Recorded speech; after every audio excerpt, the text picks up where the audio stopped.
Matthieu chapitre 28. Matthieu chapitre 28. Les versets 19 à 20, nous lisons la parole de Dieu au nom de Jésus-Christ. Matthieu chapitre 28, versets 19 à 20. La Bible dit, allez, faites de toutes les nations des disciples, les baptisant au nom du Père, du Fils et du Saint-Esprit. Enseignez-leur à observer tout ce que je vous ai prescrit. Et voici, je suis avec vous tous les jours jusqu'à la fin du monde. Parole du Seigneur. Seigneur Dieu, Amen. nous nous confions en tes saintes mains, que nous puissions disparaître, que toi tu apparaisses dans le nom de Jésus. Amen. Amen. Bien-aimés, nous voulons continuer notre réflexion.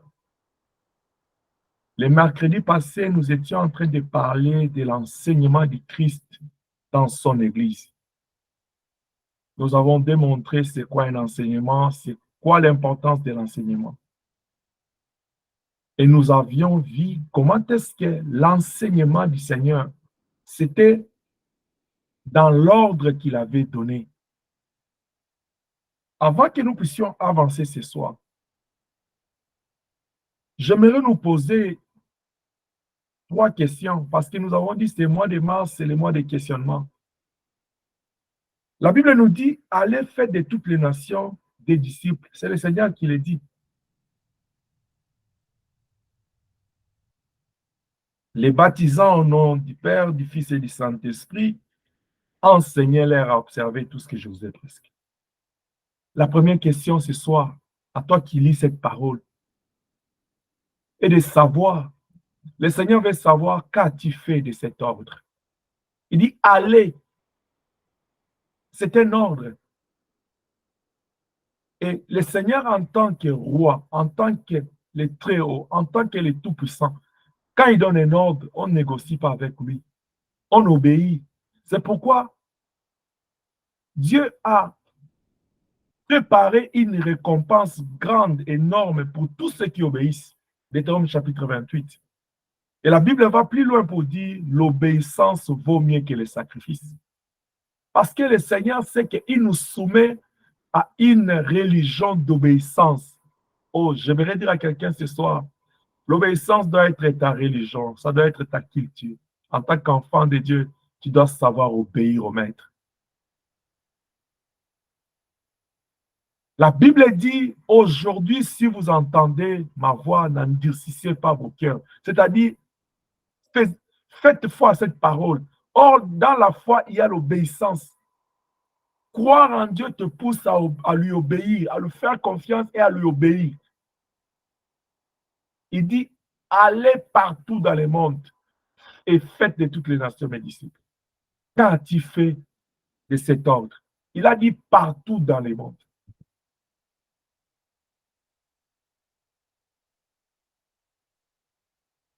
La deuxième question, où est-ce que tu es rendu? Peut-être tu vas dire, oui, moi je fais quelque chose, mais la question serait de savoir où est-ce que tu es rendu?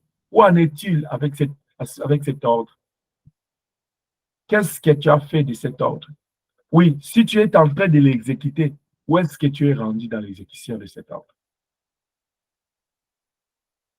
Si le diable ne se donne pas un repos, il ne fait que rôder tout autour selon un Pierre, cherchant qui dévorer. Il sait qu'il n'a pas assez de temps. Surtout à ce temps de la fin, le diable sait que nous sommes en train de courir le temps de la fin. Quand la Bible nous dit rachetons le temps car les jours sont mauvais, le diable, il sait, lui le mauvais, il sait ce qu'il est en train de faire pour rendre encore empoisonner, envenimer ce temps de la fin. Il n'y a que nous, chrétiens, il n'y a que nous, églises, qui nous dormons. C'est pourquoi il est arrivé vers les apôtres et dit, pourquoi dormiez-vous? Vous n'arrivez même pas à veiller avec moi une heure. Veillez veillez et priez, afin que vous ne tombiez pas en tentation. Luc chapitre 22. Où est-ce que tu es rendu avec cet ordre? Troisième question, c'est de savoir quels sont les obstacles que toi tu rencontres. La question ici, la troisième, concerne tous ceux qui sont déjà dans les champs de Dieu, qui se sont jetés dans l'eau pour chercher des poissons. Il regarde Pierre et dit à Pierre, dorénavant, tu seras plus pêcheur de poissons, tu seras plus pêcheur d'hommes. C'est-à-dire, toi qui t'es jeté dans l'eau pour aller chercher des hommes et des femmes qui sont perdus, où est-ce que tu es rendu? Dans la pratique, dans l'exécution, dans l'obéissance de cet ordre d'aller dans le monde, où est-ce que tu es rendu? Dans cette exécution, où est-ce que tu es rendu? Qu'est-ce que tu fais? Oh, dans cette même ordre d'idée, nous nous demandons quels sont les obstacles que tu rencontres. Ne peut rencontrer d'obstacles que celui qui se met en action. Alors, si tu rencontres des obstacles, qu'est-ce que tu fais pour les contourner? Comment tu te comportes devant les obstacles? Comment tu gères tes obstacles? Il y a ceux qui, à cause du fait qu'il est parti évangéliser, on lui a fermé les portes. Il est fatigué, il dit, ah, je ne vais plus y aller, j'ai la honte. L'autre fois, on m'a chassé. L'autre fois, je suis allé par là, on m'a fermé la porte, on m'a mal répondu pour le Seigneur. Combien de fois nous nous décevons le Seigneur? Combien de fois nous attristons le Saint-Esprit? Combien de fois nous étouffons le Saint-Esprit? Combien de fois nous choquons l'Esprit de Dieu? Mais cependant, Dieu est patient. Il est toujours riche en bonté pour chacun de nous. Mais comment est-ce que toi et moi, nous gérons les obstacles que nous rencontrons dans l'exécution, dans la réalisation de cet ordre? Parce que cet ordre est capital pour les royaumes de Dieu. Et dans cet ordre, il y a trois choses. La première, il dit, allez et faire des disciples de toutes les nations. Allez partout dans le monde et faites de toutes les nations mes disciples. Partout dans le monde. Pendant que la Bible dit, il est venu chez les siens ne l'ont pas reçu, ne l'ont pas reconnu. C'est-à-dire, quand lui venait, il avait un cible, c'était Israël. Certes, en Israël, c'est partagé aujourd'hui. Il y a ceux qui croient en lui, ceux qui ne croient pas en lui. Mais en fonction des disciples qu'il avait en face de lui, c'était les enfants d'Israël qui lui avaient fait confiance, qui avaient cru en lui en tant que Messie. Parce que Philippe est allé dire à Nathanaël, il dit, nous avons rencontré le Messie. Même quand Nathanaël m'a dit, est-ce que de Nazareth sortira quelque chose de bon? Il est venu au moins. Et quand il a écouté, il est resté là. Personne ne peut rencontrer le Seigneur et rester la même personne. Personne ne peut les rencontrer et rester la même. Qui doit changer parce qu'il est celui qui change. Il dit, vous connaîtrez la vérité vous affranchira. L'ordre, il ne nous a pas envoyés vers un pays, vers une nation, vers une famille. Il dit, partout dans le monde, faites de toutes les nations mes disciples.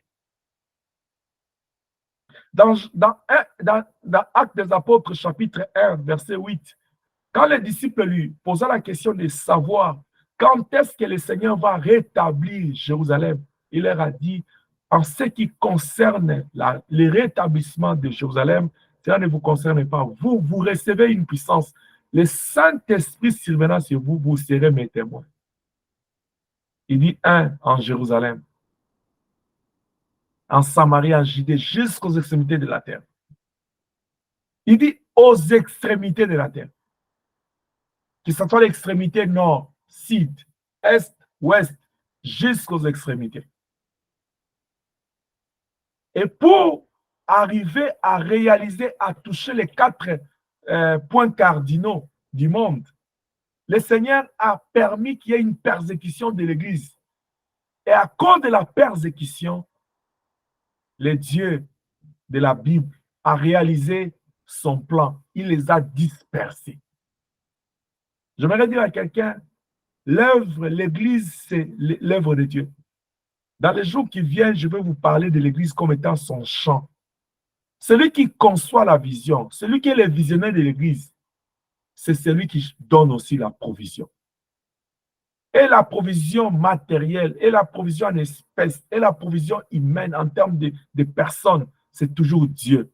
Celui qui avait appelé Moïse, quand Moïse lui présentait ses insuffisances, il a fait appel à Aaron. c'est celui-là qui est Dieu. C'est pourquoi il mérite vraiment qu'on l'appelle porteur, le visionnaire de son œuvre. Parce qu'il est là au four et au moulin. Il connaît ce qu'il fait. Il connaît ce qu'il attend de nous. Il dit aller partout dans le monde. Mais tu dois commencer en Jérusalem, là où tu es, dans ta famille, là où tu travailles, là où tu vis. Ton environnement proche, comme on le dit en chimie, ta couche K, la première ceinture de sécurité de ta vie, ils doivent connaître le Seigneur.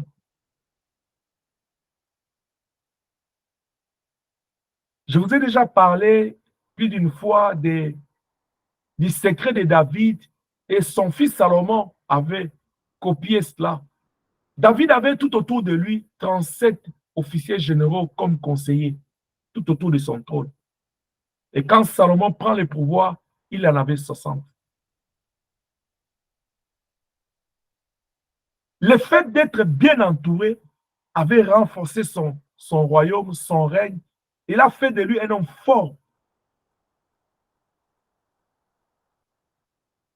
Si tu es debout spirituellement, c'est important de te rassurer que ta première couche, ta première ceinture de sécurité est compris, est composée des hommes spirituellement debout et qui partagent la même pensée, la même foi en Christ que toi.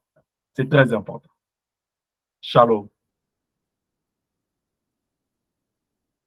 Il dit en commençant par Jérusalem. Jérusalem.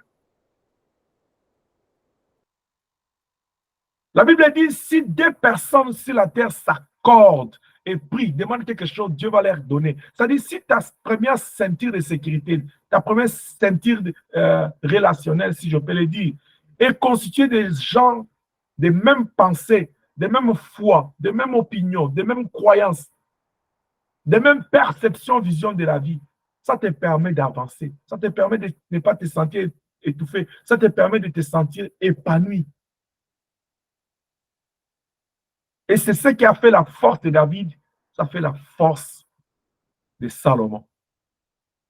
Bien aimé, il est de notre intérêt de se rassurer que tous ceux qui habitent dans notre maison, tous ceux qui sont dans nos familles, tout ce que nous appelons camarades, amis, proches, croient au Seigneur Jésus-Christ et ils acceptent, qu'ils admettent qu'il est le Seigneur des Seigneurs, le Roi des Rois. Cela ne veut pas dire que tu ne dois pas être en contact, en relation avec d'autres personnes. Non. Paul l'a dit, au milieu des païens, je me suis fait païen. Pourquoi il a fait? Pas pour devenir païen. Il dit, dans le but de les amener à Christ. Toute relation que tu fais, ça doit avoir des optiques. Il y a ton avantage, il y a l'avantage du Seigneur dans ce. Car tu es un enfant de Dieu, tu es un serviteur de Dieu. Dans tout ce que tu feras dans la vie, il faut que tu puisses faire attention. Le Seigneur doit se retrouver parce que ta vie ne dépend plus de toi. Paul dit, si je vis, ce n'est plus moi qui vis, c'est Christ qui vit en moi. Et Paul va plus loin, il dit, malheur à moi si je n'annonce pas l'évangile. Il se dit lui-même, il dit, je suis malheureux si je n'annonce pas l'évangile. Bien aimé, qu'as-tu fait de cet ordre d'aller partout dans le monde? Aujourd'hui, je l'ai toujours dit, avec la technologie, tu peux arriver partout dans le monde, même dans les endroits qu'on ne te connaît pas. Mais qu'est-ce que tu fais de ta technologie pour atteindre le monde? Les disciples qui n'avaient pas de facilité que nous avons aujourd'hui de voyager dans des conditions, dans des classes business, dans des avions, dans des conditions, dans de bonnes conditions. Nous avons des trains aujourd'hui, des bus, nous avons des voitures, nous conduisons. Aujourd'hui, nous avons une facilité. Mais si nous regardons les disciples, ils n'avaient pas les facilités que nous avons aujourd'hui, les déplacements. Nous avons des téléphones qui sont chez toi, qui atteignent le monde entier. Et le diable, lui, il a choisi d'envahir son instrument des réseaux sociaux pour atteindre la majeure partie. Même l'occultisme s'est imprégné de cet instrument. Mais toi qui es enfant de Dieu, servant de Dieu, serviteur de Dieu, qu'est-ce que tu fais de cet ordre? Où en es-tu rendu avec cet ordre? Quel est ton plan par rapport à cet ordre? Qu'est-ce que tu prévois pour le Seigneur?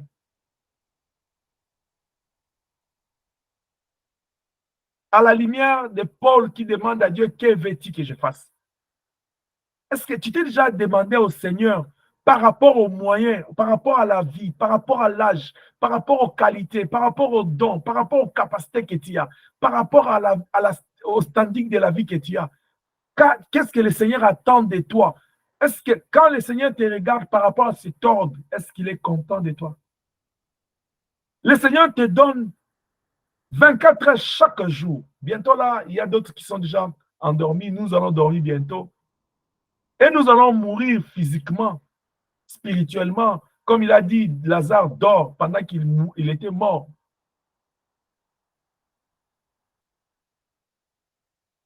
Mais la Bible dit dans Lamentation, chaque matin, Dieu renouvelle sa grâce.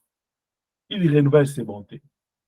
Alors, quand le Seigneur nous renouvelle ses bontés, qu'est-ce que nous avons fait de sa parole, de cet ordre? Comme Papa Félix Sarabti dit, nous n'avons pas seulement à lui donner la dîme de l'argent, mais la dîme des temps. Sur 24 heures, 2h40, c'est pour le Seigneur. Qu'est-ce que tu as fait? Non, je ne parle pas de la prière que tu fais pour tes problèmes. Ça, ce n'est pas à donner à Dieu. Ce que tu donnes à Dieu dans ton temps, c'est le temps que tu prends pour adorer. Ça, tu donnes ça à Dieu. C'est le temps que tu prends pour prier pour les autres. Là, tu donnes ça à Dieu. Je ne parle pas du temps que tu prends pour nourrir ton âme, à lire la parole. Ça, tu ne donnes pas à Dieu. Tu donnes ça à ton âme. Est-ce que je parle à quelqu'un? Tout le temps que tu prends là pour nourrir ton âme, pour chercher Dieu, tu ne donnes pas au Seigneur. C'est pour ton bien. Ça, c'est pour ton avantage. Parce que tu es là en train de dire, Seigneur, donne-moi. Seigneur, j'ai besoin d'avoir quelque chose. Seigneur, j'ai besoin. Seigneur, j'ai besoin. Mais ça devient le temps que tu donnes à Dieu quand tu le fais pour l'avantage de son royaume, quand tu le fais pour aller chercher les âmes, quand tu pries pour les autres, quand tu prends de ton temps, tu les mets pour l'intérêt des autres, pour le profit des autres. Là, Dieu est glorifié. Qu'as-tu fait de cet ordre? Tu as le temps de bien t'habiller, tu as le temps de bien manger, le temps de bien entretenir ta maison, le temps de bien faire des choses pour toi. Mais qu'as-tu fait de cet ordre? La Bible dit on ne se moque pas de Dieu. Ce que l'homme aura semé, il moissonnera. Rachetons le temps car les jours sont mauvais. Le Seigneur va venir nous demander compte. Matthieu chapitre 25. Tous les temps-là que nous avons, nous pouvons passer le temps à nous contenter de voir comment, de se mirer, voir comment on est belle, on est beau, comment on a beaucoup d'argent, on a beaucoup de talents, bourré de talents, bourré d'intelligence. Mais au final, quand le maître de la moisson viendra, nous allons rendre compte de tout ce qu'il nous a donné comme don. Qu'as-tu fait de ça? Il dit allez partout dans le monde, dans ta famille, dans ta maison, dans ton travail, au milieu de tes amis, dans tes relations. Tu en as combien dans ton téléphone, comme j'ai l'habitude de dire? Il y a des gens qui ont 1000 contacts, mais combien de temps tu prends, même quand tu parles? Il y a des gens, tu es conscient, il y a des gens que toi, tu ne peux pas passer la journée sans parler avec eux. Mais même quand tu parles avec eux, où est la place du Christ dans votre conversation? C'est pourquoi moi, j'aime la rencontre de Marie et d'Élisabeth. C'est ça la vraie rencontre. C'est ça le vrai sens de l'hospitalité. Quand tu quittes ta maison, tu vas vers l'autre. Quand tu quittes ta zone de confort, tu vas vers... Quand tu rencontres ton frère, ta soeur, quand tu rencontres ton prochain, où est la place du Seigneur là-dedans? Allez partout dans le monde, faire de toutes les nations mes disciples. Le Seigneur ouvre la porte de son royaume à toutes les races, à toutes les langues, à toutes les tribus, parce qu'il est le créateur de tout ce monde-là. Parce que le Seigneur, quand il a créé Adam, il a créé Ève, il les a bénis. Il dit, soyez féconds, fructifiez-vous, multipliez-vous et remplissez toute la terre. C'est que de tout ce qui devait sortir de ces couples, ils ont comme créateur, ils ont comme seul créateur le Dieu Tout-Puissant. Même après Noé, il va garder une famille. Il bénit encore Noé et ses enfants pour qu'ils puissent remplir la terre. Mais nous connaissons ce qui est arrivé avec la tour de Babel. Après la confusion, c'est toujours Dieu qui les a dispersés. Étant donné qu'il les a dispersés dans toutes les races, dans toutes les langues, dans toutes les nations, lui-même, c'est lui qui avait dispersé les hommes. Oh Dieu, tu es bon. Il rentre dans le temps de la fin. Il dit, celui qui avait dispersé les hommes dans la confusion de tour de Babel, c'est celui qui donne cet ordre. Il dit maintenant, allez vers toutes les nations à disperser. Piogez-moi tout ce qui est, prenez-moi tout ce que vous pouvez prendre, les âmes, les brebis perdues de la maison d'Israël, retournez-les dans ma maison, car le Seigneur en a besoin. Ne reste pas focalisé seulement dans ta tribu, dans ton clan, dans votre village. Ne reste pas focalisé seulement dans ta maison, dans ta famille. Le Seigneur t'attend jusqu'aux extrémités de la terre. C'est à cela que tu as été appelé. Car l'Église est composée de tous ceux qui l'ont reçu comme Seigneur et Sauveur. Et la Bible dit, nous formons un royaume de sacrificateurs. Que le Seigneur soit loué. Amen. C'est à cela que nous sommes appelés. Cependant, pour gagner ces âmes-là, il y a deux mécanismes. Nous pouvons gagner, quelqu'un peut gagner les âmes directement ou indirectement. Directement, c'est des bouches à l'oreille, c'est-à-dire une personne A qui gagne B, qui transmet la sémence à B, et B reçoit la parole, comme Nathanaël avait reçu la parole de Philippe. Comme la femme samaritaine vers tout le village. C'est-à-dire même une personne peut gagner tout un groupe. Ça, c'est direct. Il n'y a pas de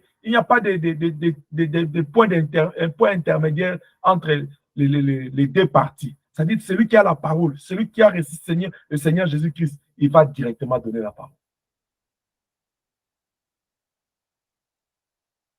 C'est ça que Nathanaël avait reçu de la part de Philippe. Mais il y a une deuxième façon d'évangéliser. C'est ce que moi j'appelle l'évangélisation indirecte. Luc chapitre 8, verset 1 à 3. Vous allez voir que la Bible dit, le Seigneur avait un groupe de femmes qui l'assistaient avec leurs biens. C'est-à-dire ces femmes-là étaient en train d'évangéliser avec le Seigneur, avec leurs biens. Le Seigneur avait l'appui, le soutien matériel. Il avait l'assistance de ces femmes-là. C'était des femmes de distinction. Mais ils ont mis leurs moyens pour l'évangélisation. L'argent que tu as là, que tu te bats la poitrine, tu dis c'est moi qui travaille. Celui qui donne le souffle de vie, c'est Dieu. Celui qui t'a donné l'opportunité de travail là, c'est Dieu. Celui qui te permet de gagner cet argent là, c'est Dieu. Mais quand tu fais de cet argent, la Bible dit honore l'Éternel avec tous tes biens. L'évangélisation demande les moyens.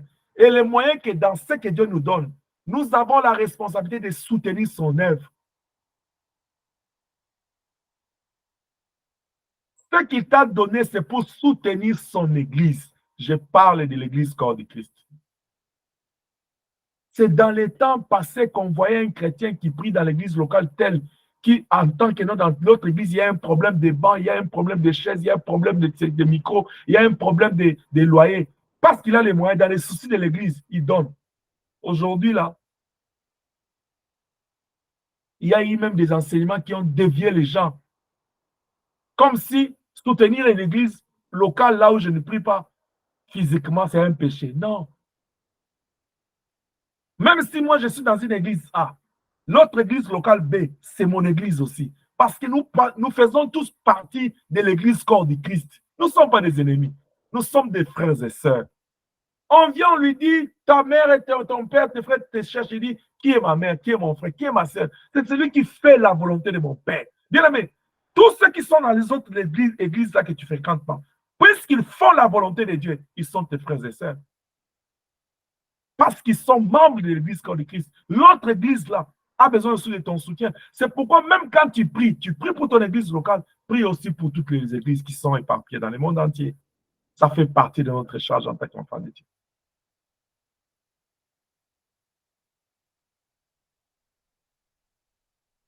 Nous devons penser aux autres qui sont en train de se perdre dans les ténèbres. Chaque fois quand tu apportes quelque chose dans l'œuvre pour soutenir l'église, ne vois pas les personnes, vois l'œuvre de Dieu, vois le Seigneur, donne-le au Seigneur. C'est pourquoi il dit, allez me prendre cet anneau. Quand le serviteur va vous demander pourquoi vous le détachez, dites-lui que le maître en a besoin. Quand tu donnes ta dîme, quand tu donnes ton offrande, quand tu donnes ton action de grâce, tout ce qui est collecte, tout soutien à l'œuvre de Dieu là, dis-toi, le Seigneur en a besoin pour son œuvre. Celui qui a cette culture-là, il ne peut pas voler le Seigneur. Beaucoup de gens aujourd'hui, ils ont la dette de Dieu, ils ne paient pas leur dîme parce qu'ils pensent que non. C'est eux qui ont beaucoup plus de besoin d'argent. Ils ont des problèmes. Le Seigneur n'a pas besoin d'argent. Oui, certes, l'or et l'argent appartiennent du Seigneur, appartiennent au Seigneur. C'est pourquoi le Seigneur te bénit, il me bénit. Mais il te bénit, il me bénit pour qu'au travers de nous, son Église soit soutenue.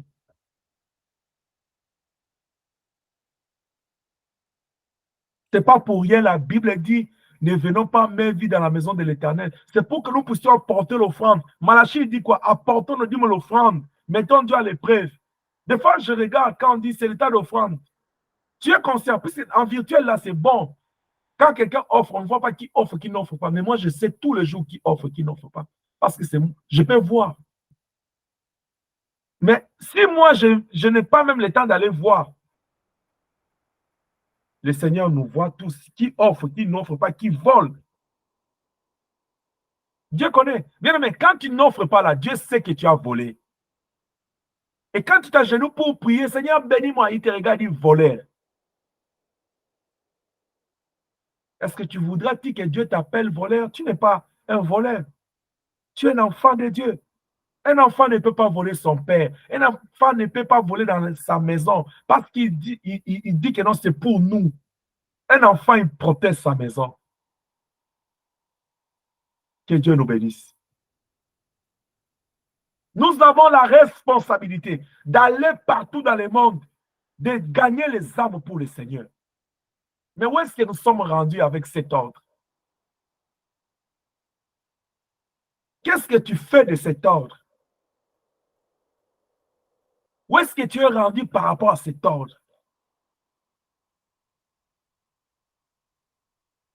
Est-ce que tu dors avec ça, tu te réveilles avec ça? Est-ce que tu t'es approprié de cet ordre de Dieu? Est-ce que tu sais même que ça existe? Quelle est la valeur de cette parole dans ta vie chrétienne en tant qu'enfant de Dieu? Comme je l'ai dit le mercredi passé, la nature elle-même ne nous enseigne-t-elle pas? On a toujours l'habitude de dire, je perds bien être cher. Qu'est-ce qu'il a dit? Quelles étaient ses dernières paroles? Quelles étaient ses dernières volontés? Il avait dit quoi? Vous qui étiez là quand il rendait l'âme, qu'est-ce qu'il a dit? Le Seigneur est en train de dire des choses. Ce sont les dernières aveux du Seigneur. Mais même ces dernières paroles, on ne sait pas les retenir. Même ces dernières volontés, on ne sait pas les faire. Bien aimé, je vais parler en tant qu'homme. Si on peut même aller oublier les autres paroles, ce sont ces dernières paroles. Pour faire voir l'importance de cela, il va encore leur dire, si la montagne avait des parties, il dit, allez partout dans le monde, faites de tous les mes disciples. C'est tellement important. C'est pourquoi dans 2 Timothée, chapitre 2, verset 2, il dit, ce que vous avez reçu de moi en présence de beaucoup de témoins, confiez à des hommes fidèles qui sont capables de confier à d'autres. Qu'as-tu fait? Qu'as-tu fait de cela? Il est de notre responsabilité d'aller partout dans le monde sans arrêt, sans distinction, sans choix. Nous devons aller partout. Bien aimé, saisis l'opportunité que Dieu te donne de voyager, de te déplacer, de travailler, de côtoyer d'autres personnes. Parle de Jésus. La Bible dit, celui qui me niera devant les hommes, je le nierai devant le Père. Celui qui m'honorera, je l'honorerai. Si tu nies le Seigneur, il va te nier aussi. C'est pourquoi il est écrit, au dernier jour, plusieurs viendront et diront, Seigneur, Seigneur, je leur ai répondu, je ne vous ai jamais connu. Parce qu'il vous reconnaît. Pourquoi il ne vous reconnaît pas? Parce que vous l'avez aussi nié dans le monde.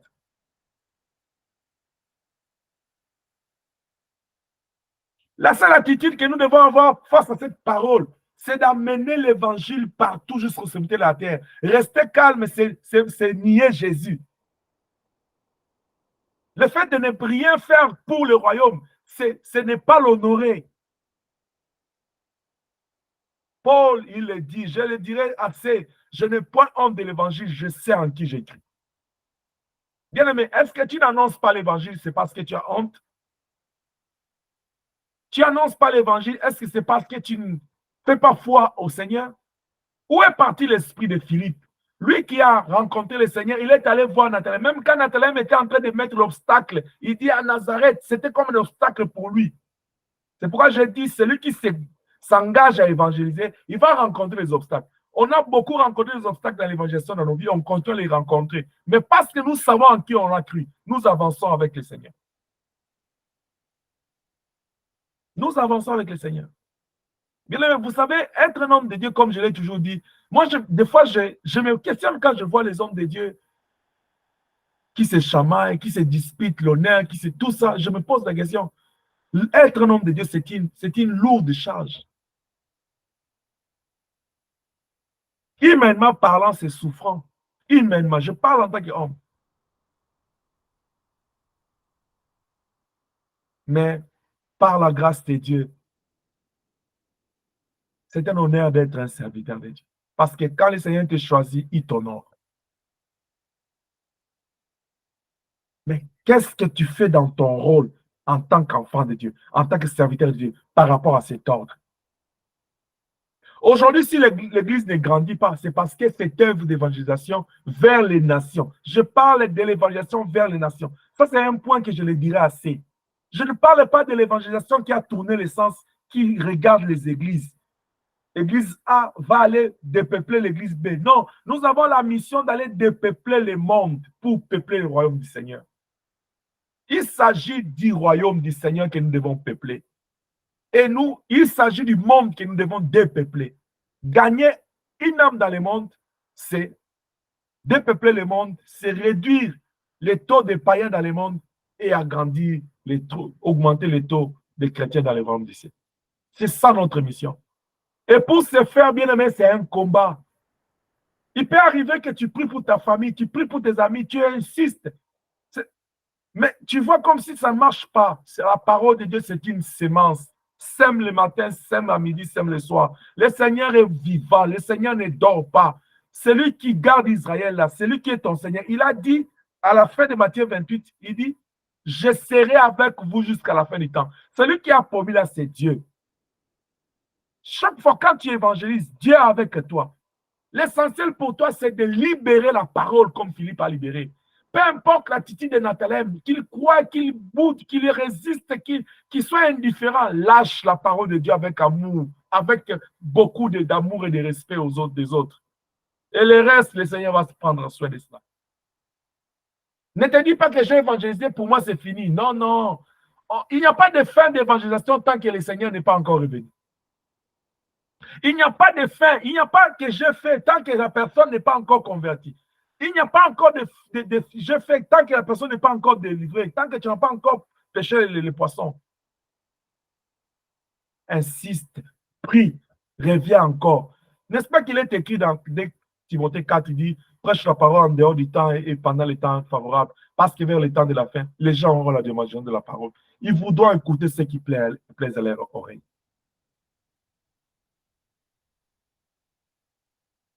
Ne te fatigue pas. Le Seigneur est avec toi. Chaque fois quand tu pries, dis à l'Esprit de Dieu, mets les paroles, les bonnes paroles. Et Pierre, il dit, tu veux que nous puissions aller où? C'est toi qui as les paroles de la vie éternelle. Un enfant de Dieu, écoute-moi bien ce soir. Toi, enfant de Dieu, toi, serviteur, servant de Dieu, tu dois être la personne que les gens doivent chercher pour t'écouter. Parce qu'en toi, il y a les paroles de la vie éternelle.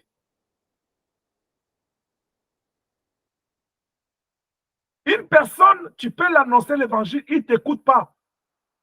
Parce que tout va bien dans sa vie. Il y aura un moment, celui qui organise les temps, il va organiser les choses, il te cherchera. Il va te chercher. Ne force pas des choses. Oh, je l'ai prêché la parole, je n'ai pas écouté, je laisse. Ne laisse pas, prie pour la personne. Et moi et toi et lui, nous sommes tous des créatures de Dieu. Personne, Dieu ne nous a pas créés pour nous perdre. C'est si la Bible dit que Dieu a créé tout pour un but, les méchants pour la destruction. Mais ne vois pas ton frère, ta soeur comme un méchant. Il n'est pas le diable. C'est le diable qui la met dans les mal. Prie pour lui, évangélise. Ce que tu reçois ici dans plus de toi, donne aux autres. J'ai toujours plaidé cette histoire. Vous emprisonnez mon Jésus, libérez le Jésus des plus de toi. C'est quoi l'évangélisation que nous faisons ici? pour que la parole que nous recevons ici arrive dans les extrémités de la terre. J'ai bien dit qu'il y a deux manières d'évangéliser. J'ai dit la manière directe, c'est ce que moi je fais avec vous. C'est ce que toi tu pourras faire avec quelqu'un directement quand tu sors ici.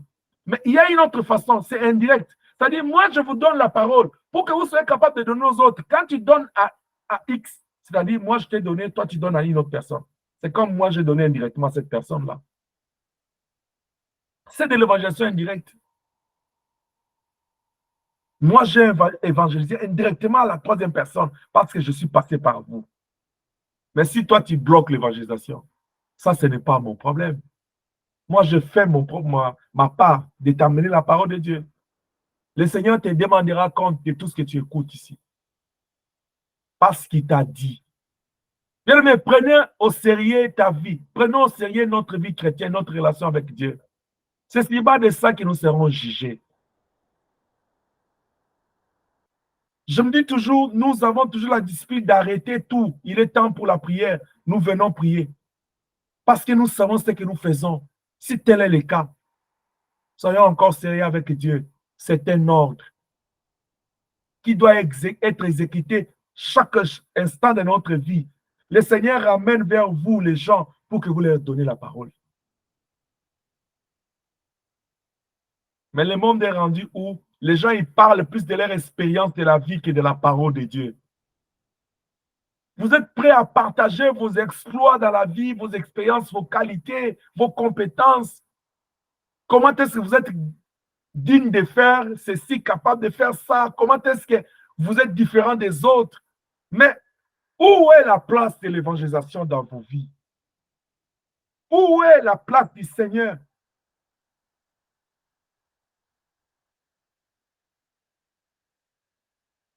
Même l'animal, l'anneau sur lequel le Seigneur était monté pour entrer en Jérusalem, il a servi au Seigneur d'amener le royaume, d'établir, de vivre son temps. Mais qu'est-ce que moi et toi on fait? Est-ce que l'anneau là, l'animal là, il peut être classé dans le royaume des cieux plus que nous autres, puisque lui là, il a laissé le Seigneur monter sur lui, se servir de lui. Même la pirogue de Pierre est plus que l'Église aujourd'hui. Parce que Pierre a permis à ce que le Seigneur monte sur sa pirogue, dans sa pirogue, pour évangéliser. Mais moi et toi, est-ce que nous laissons cette parole à entrer dans nos vies pour évangéliser les autres? Est-ce que nous le faisons? Cet après-midi, je voulais beaucoup plus insister sur cet aspect des choses, sur l'ordre du Seigneur. J'ai dit dans l'ordre du Seigneur, il y a trois choses. La première, il a dit, allez, faites de toutes les nations mes disciples. Et ce soir, nous sommes appesantis si c'est la première partie de l'ordre du Seigneur. Et dans cet esprit-là, nous sommes questionnés, qu'as-tu fait de cet ordre?